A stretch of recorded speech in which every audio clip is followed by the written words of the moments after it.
be like water coming down that mountain to the shadowy canyons, flowing from pool to stream. Wanna be like water heading up that hill no more. I am bound for the sea.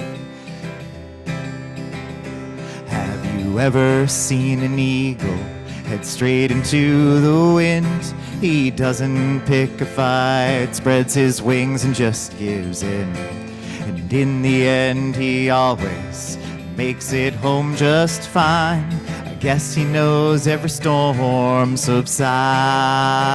Wanna be like water coming down a mountain to the shadowy canyons, flowing from pool to stream. Wanna be like water heading up that hill no more. I am bound for the sea.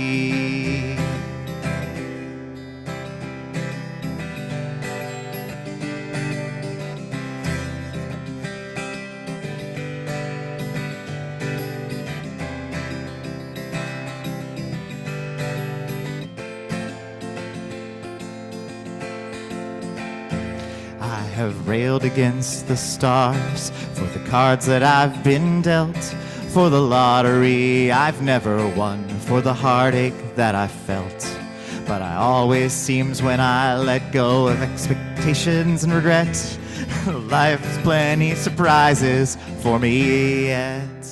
'Cause wanna be like water coming down that mountain to the shadowy canyons, blowing from pool to stream. Wanna be like water heading up that hill no more. I am bound for the sea. Wanna be like water coming down a mountain to the shadowy canyons, flowing from pool to stream. Wanna be like water heading up that hill no more. I am bound for the sea.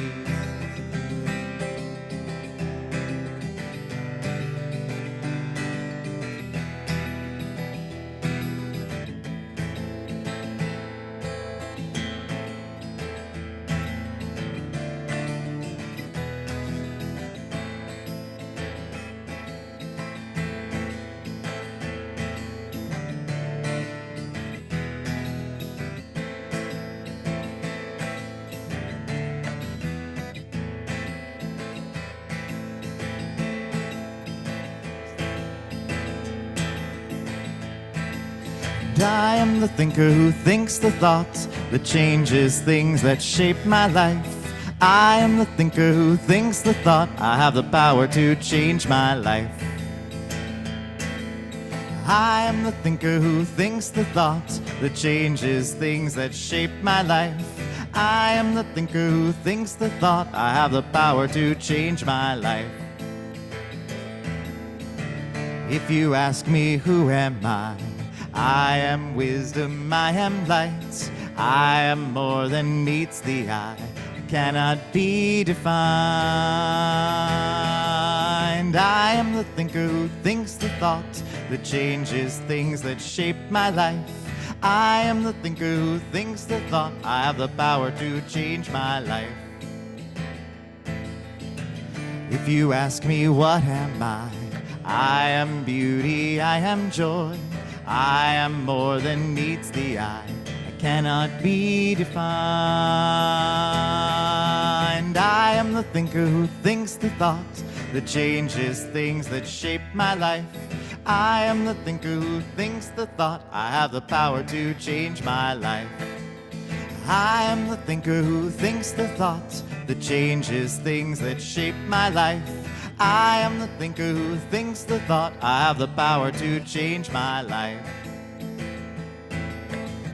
I can choose to be the light that brightens someone's darkest nights. I'm so much more than meets the eye, I cannot be defined. And I am the thinker who thinks the thought that changes things that shape my life. I am the thinker who thinks the thought. I have the power to change my life. I am the thinker who thinks the thoughts, changes things that shape my life. I am the thinker who thinks the thought. I have the power to change my life. I have the power to change my life. I have the power to change my life.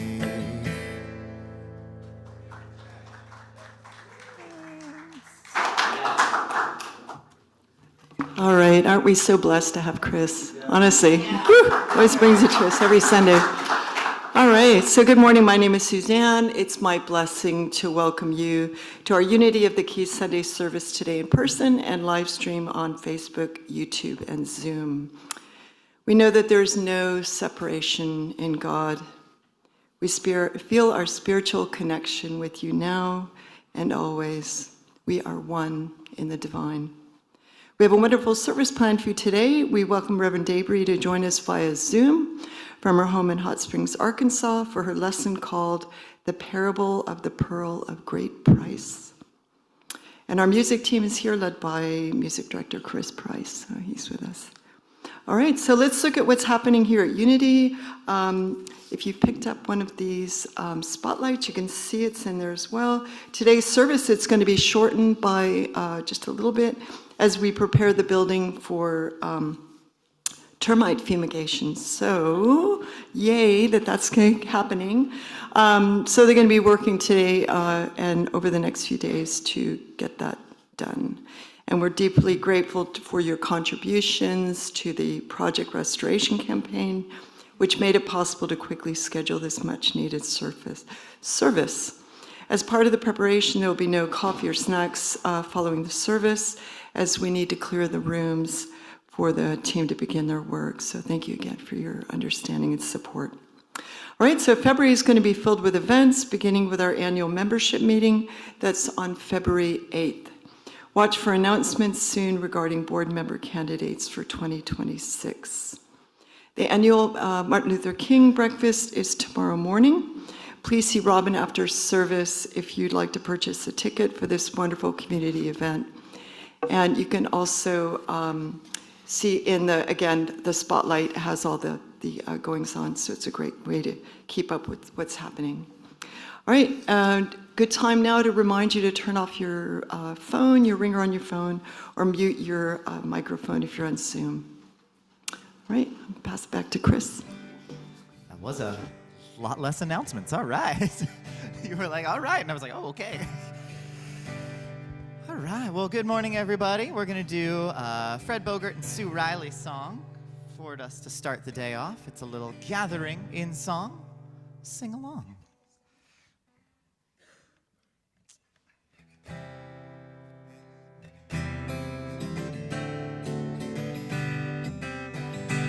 We are gathering in song, welcoming the oneness, opening the doors of spirit wide. We are walking into light, starting out together on a journey through the miracles inside. There is abundance in our fellowship. This is a place we all belong. We place our trust in this great holiness.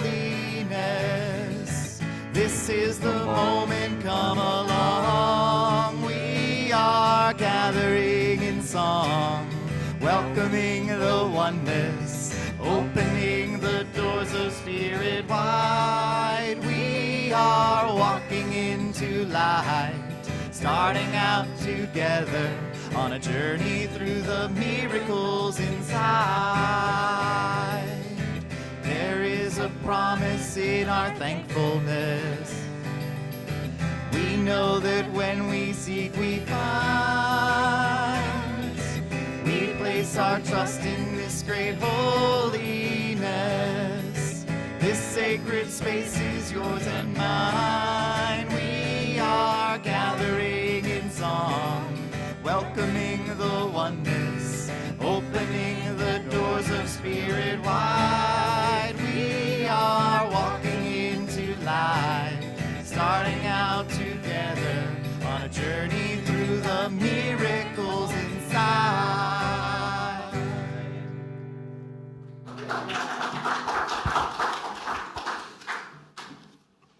All right, so we invite our usher to bring forward our prayer box.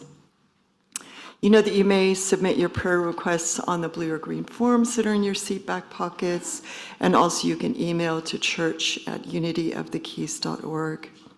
So we're going to invite Reverend Daybree to join us as we remain seated for our opening prayer.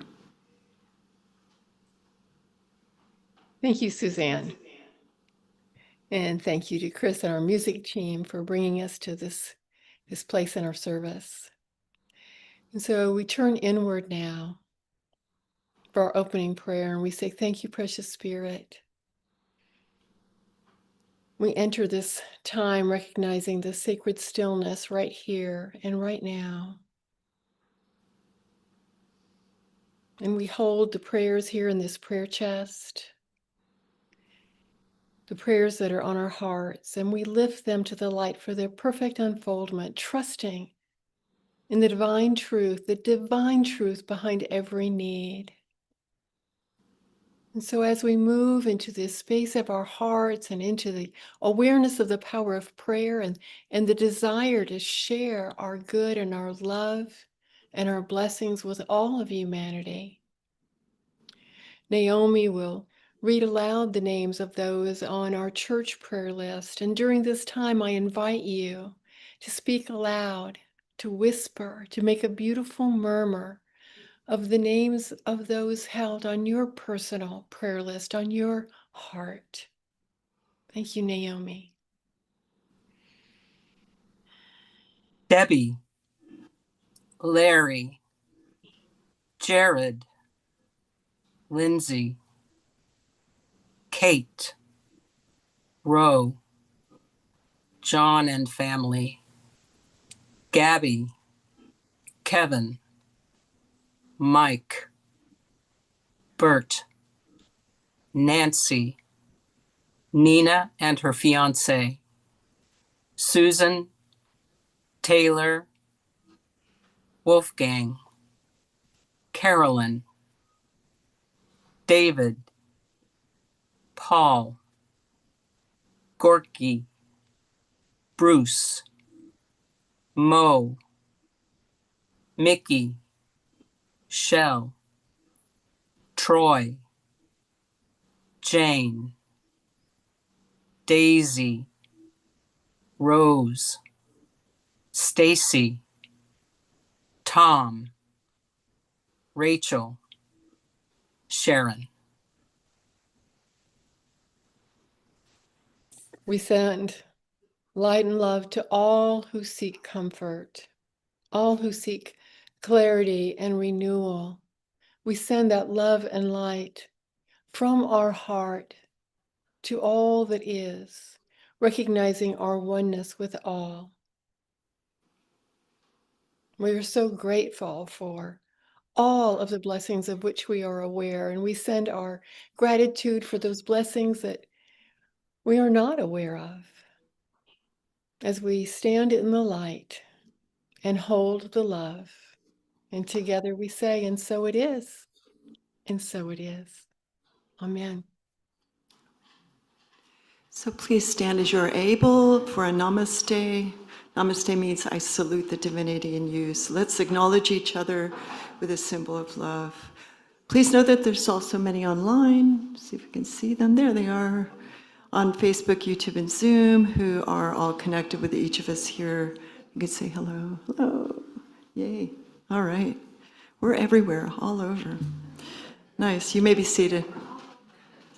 All right, so to anyone visiting us for the first time, welcome. You may pick up a visitor's pack after this service and a chalet from one of our ushers if you haven't received one on your way in. Thank you for joining us this morning. You truly honor us with your presence.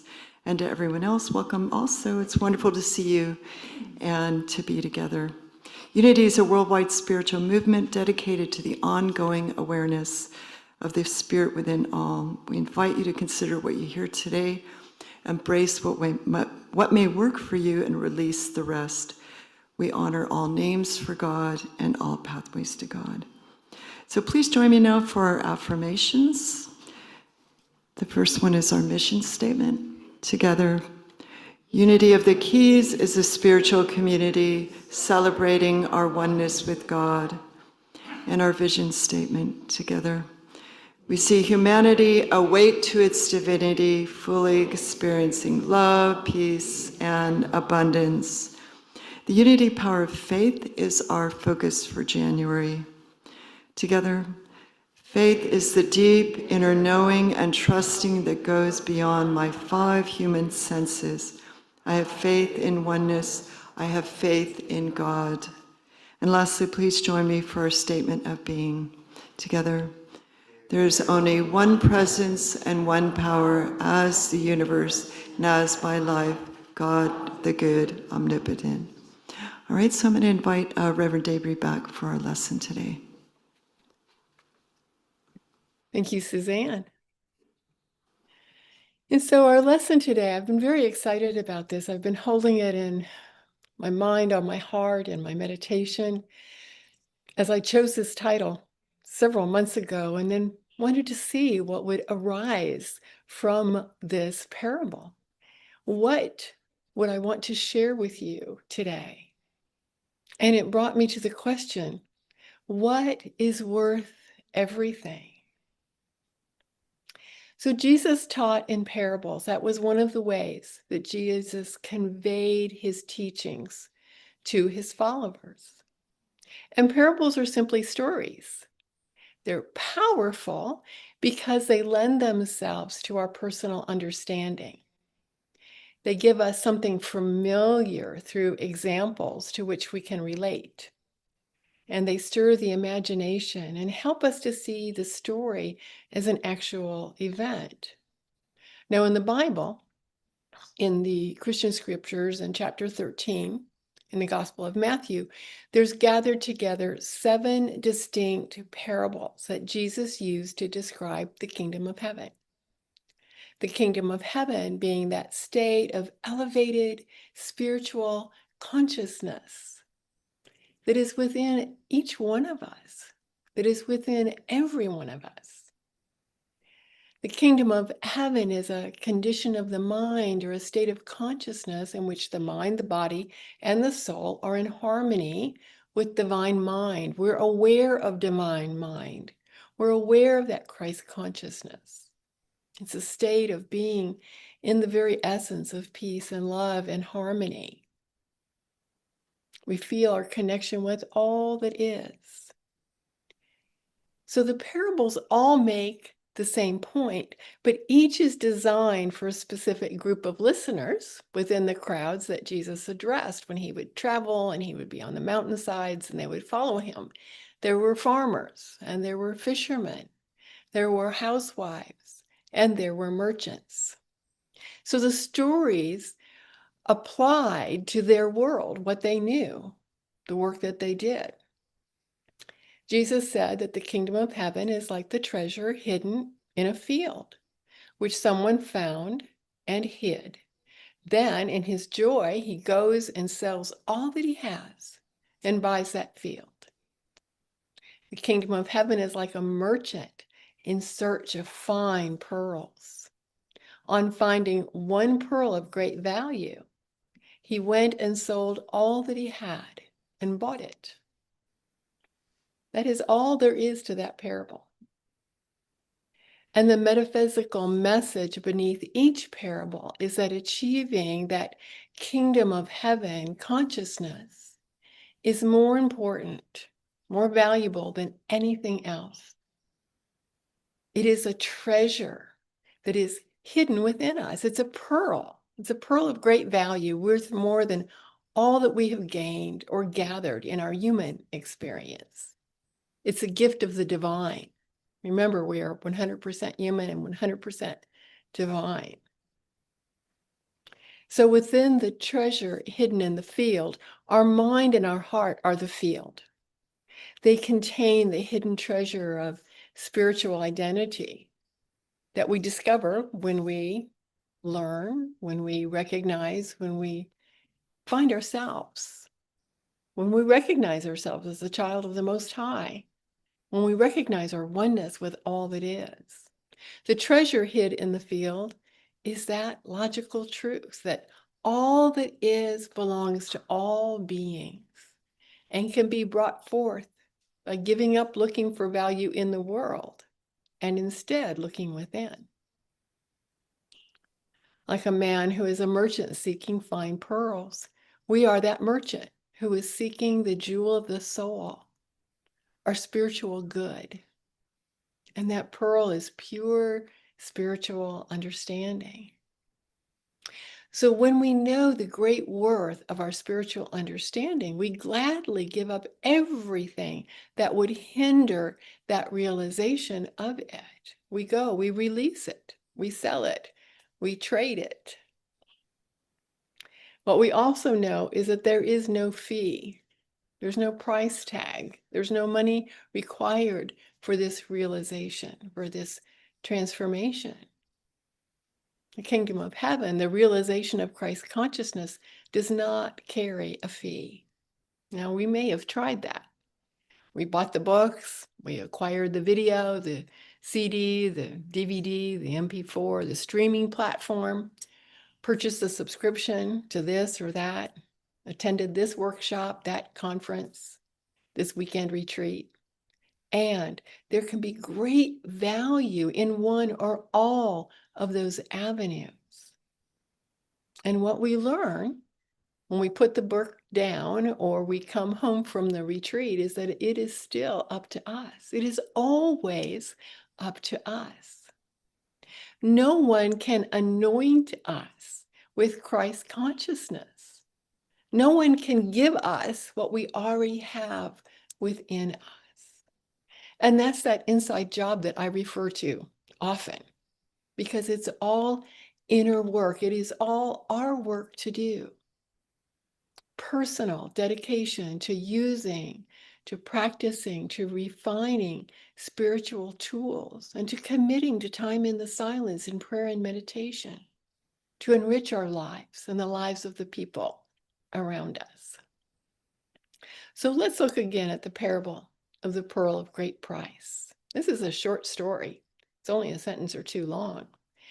And it has endured for centuries because it speaks to something timeless in the human experience. In its simplest form, it tells us of a merchant who spends his life searching for fine pearls. And one day he finds a pearl of such extraordinary value that he sells everything he owns to possess it.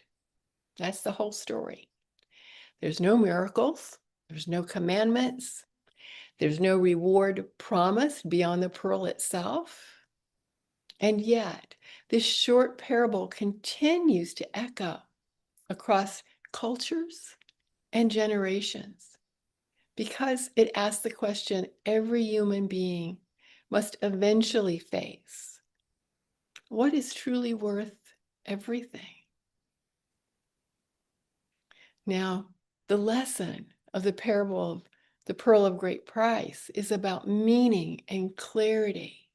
It's about the moment in a person's life when something becomes so undeniably true, so deeply aligned that everything else in our life arranges itself around it.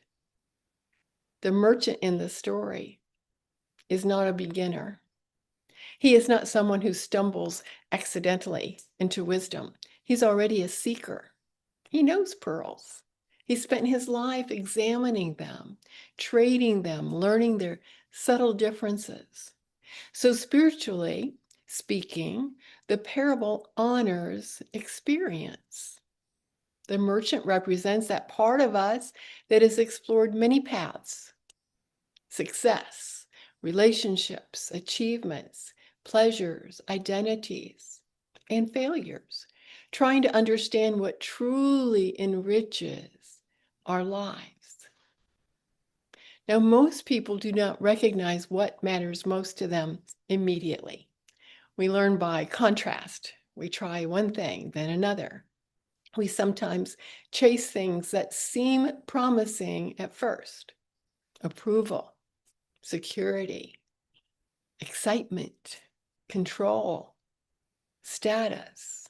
And none of these are bad. Like the pearls the merchant already owns, they may even be beautiful and valuable, but they are not the pearl. This reframes the idea of wasted time. The years spent searching are not a mistake. They are preparation. Without them, the merchant would not recognize the pearl's true worth. That is the same for us. Without all the paths that we have traveled, we would not recognize when we came upon that which truly enlivened the love within us, that spiritual understanding. So spiritually, this reminds us to treat our past not with regret, but with understanding.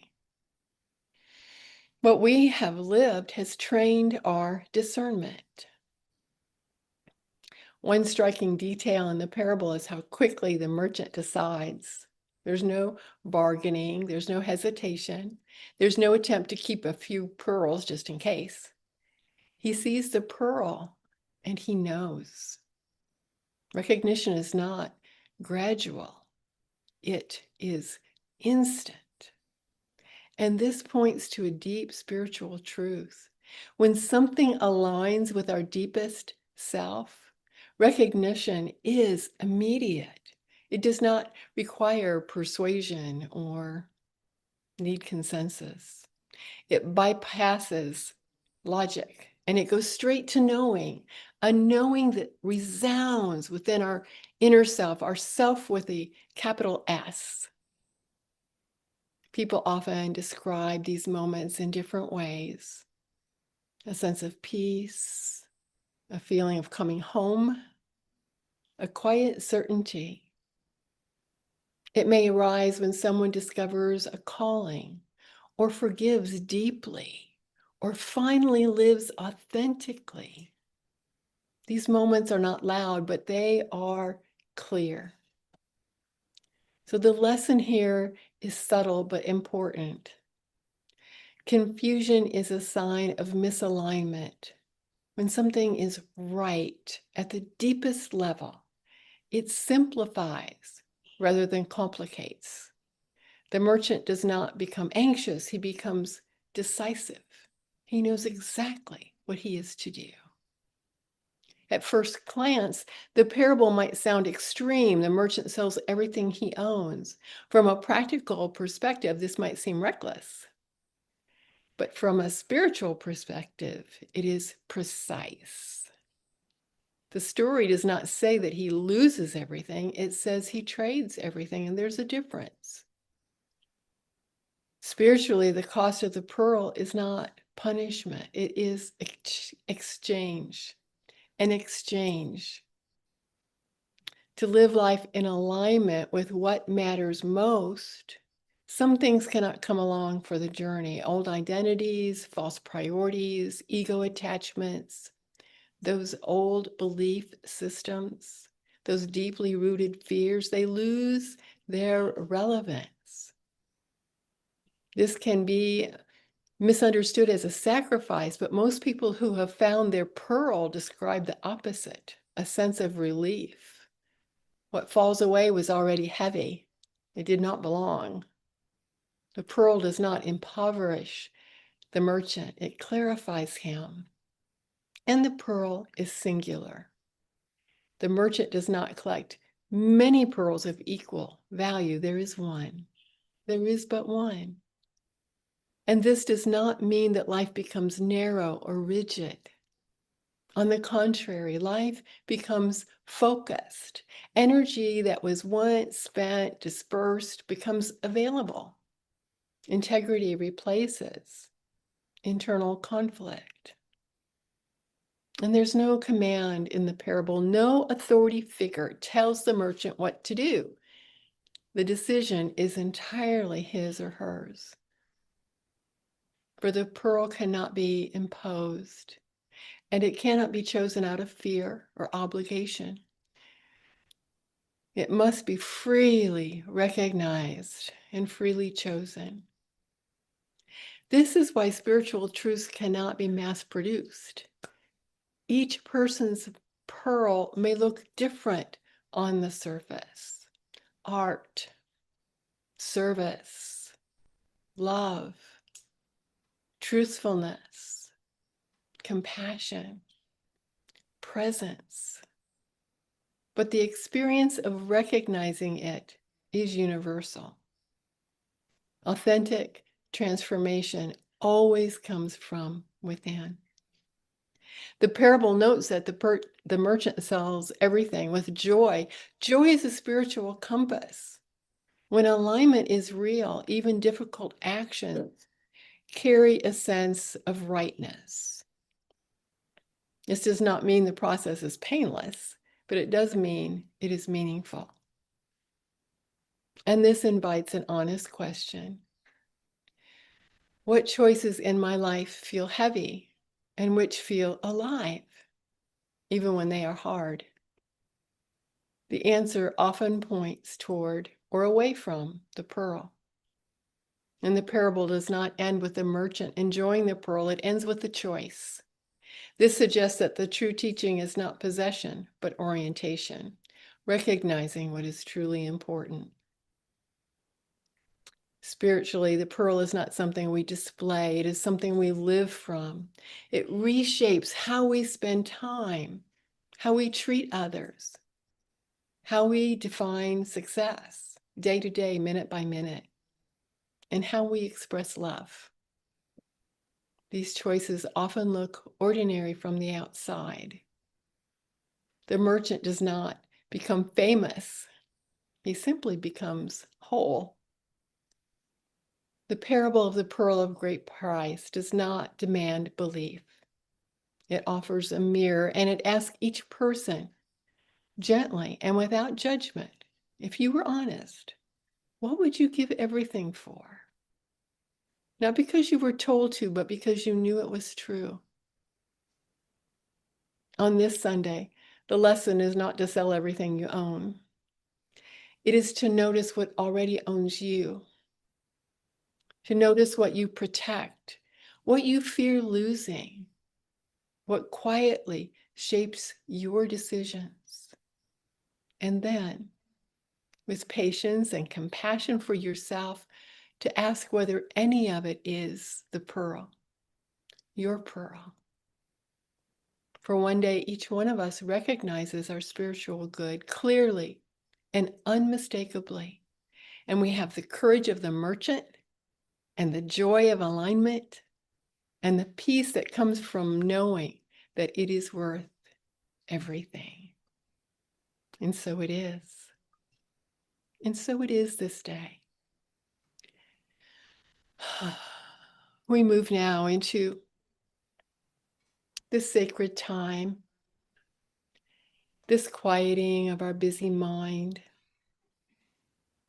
to enter the space just beneath the busyness of our thoughts. You can close your eyes if you're comfortable doing so. And breathe into the space of your heart. Perhaps even imagine your breath moving directly to the center of your being. And allow the words I speak to be your own. Embrace them as fully as you are able in this space. I rest in this moment. I allow all distractions to fall away.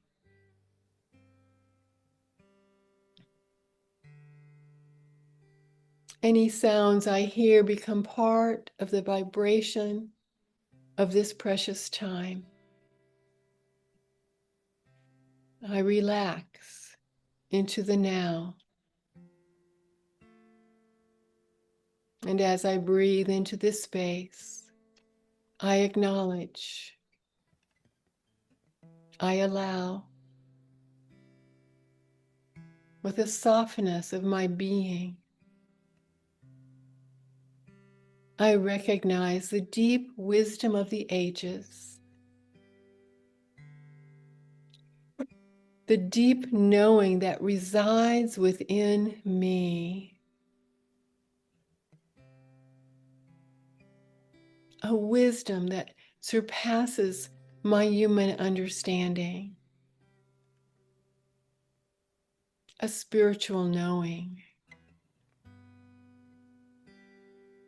In this place within me, I recognize and embrace my spiritual understanding. I claim it. I recognize more of what is mine to do and what is not. I claim that which enriches my life and the lives of those around me. I release that which is done for approval or recognition. I align with my spiritual purpose, my pearl. And that alignment simplifies my life. I breathe more freely, softly recognizing this gift. And with this understanding in my heart, I move into the silence, into the silence.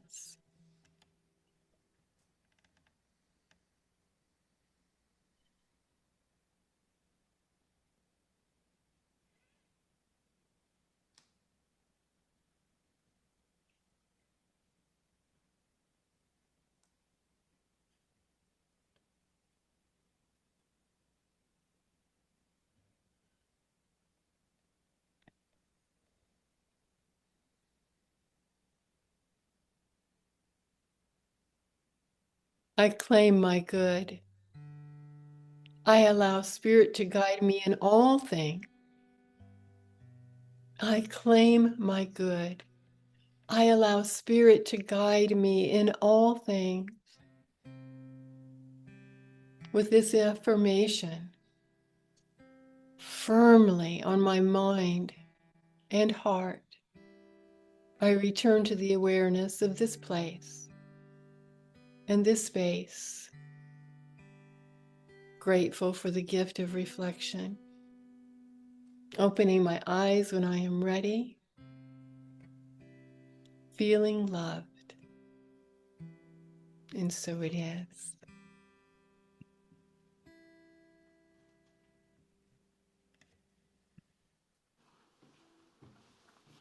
All right, now we got everybody all relaxed. Oh, that was beautiful. So I want to thank everyone who has contributed their time and talents to our Sunday celebration. A very special thank you to Reverend Daybree. Yeah, that was great. Thank you, thank you, thank you for that wonderful lesson. Thank you to Naomi for reading our prayer list, to our usher Robin, who's back there, our music team, Chris, Kathy, Jonathan, and Phil, and to our tech team, Gary, Finn, and Coy. All right, we really appreciate you. So there she comes, usher's coming up. We'd like to take a moment now to express our gratitude to all those who so generously share their abundance with Unity of the Keys. Please know that your gifts are very much appreciated, and through them, we continue to thrive and offer our spiritual understanding to the world. First, for just a moment, hold your gift to your heart or visualize your electronic gift. Bless this with your most generous love. Feel abundance and know God as our one source. Know that as we give, we do receive. Please join me in our offering blessing together. Divine love flowing through me blesses and multiplies all that I am, all that I have, all that I give, and all that I receive. Sometimes I forget where I come from. Sometimes I forget where I'm going.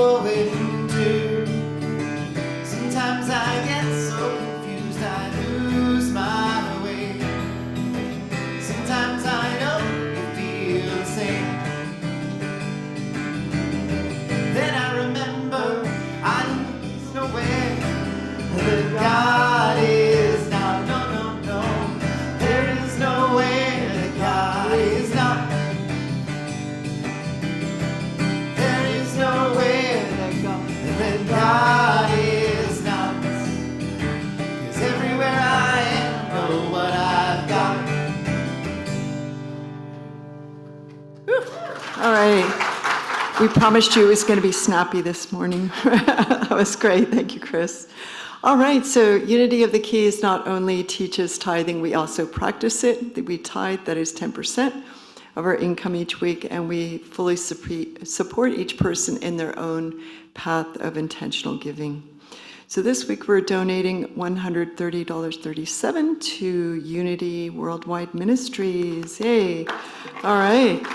They are our partners in ministry, supporting ministers, boards, and churches throughout the Unity movement. And we're also sending $100 to our wonderful Key West group called the Fairy Gay Mothers. I had never heard of them before. All right. So they are an organization that spreads divine love across the Keys. Reverend Daybree met with one of their organizers when she was in town recently and was deeply moved by their generosity and passion for humanity. So we'll be looking for opportunities to partner with them in the coming months. Sorry, sorry. Thank you.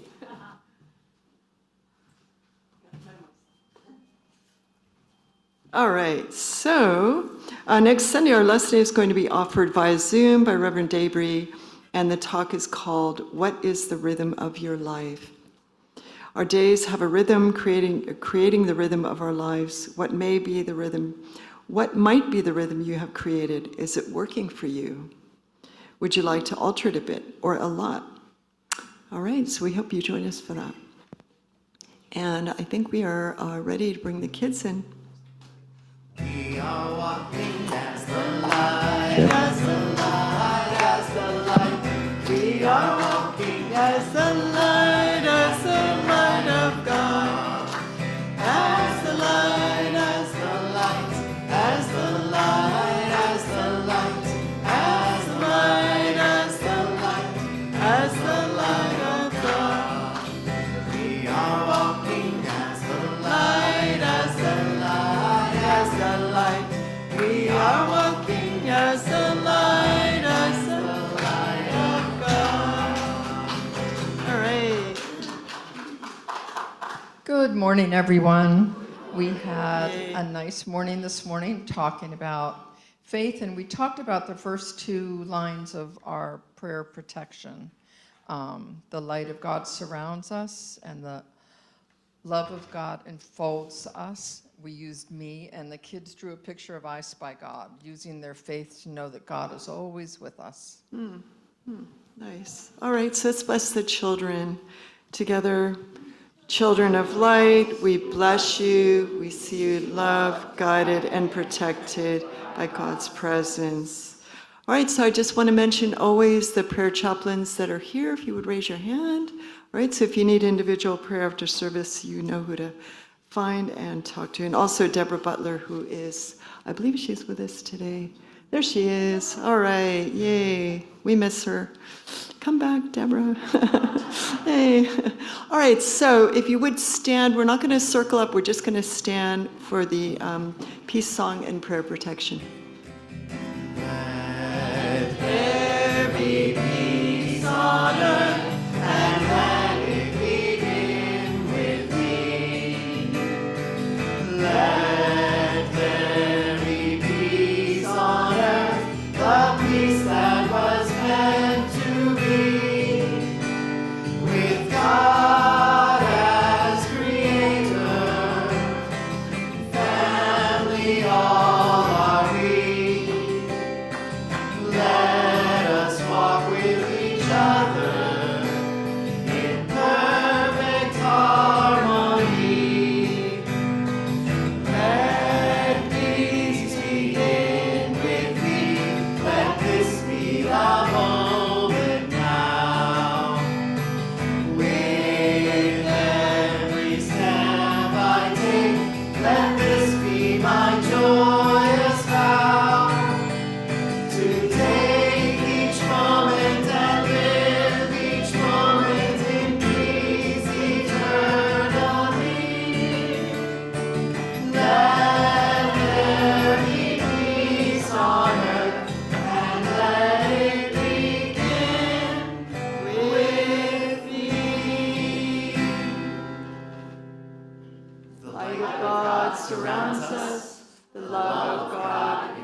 The power of God protects us, and the presence of God watches over us.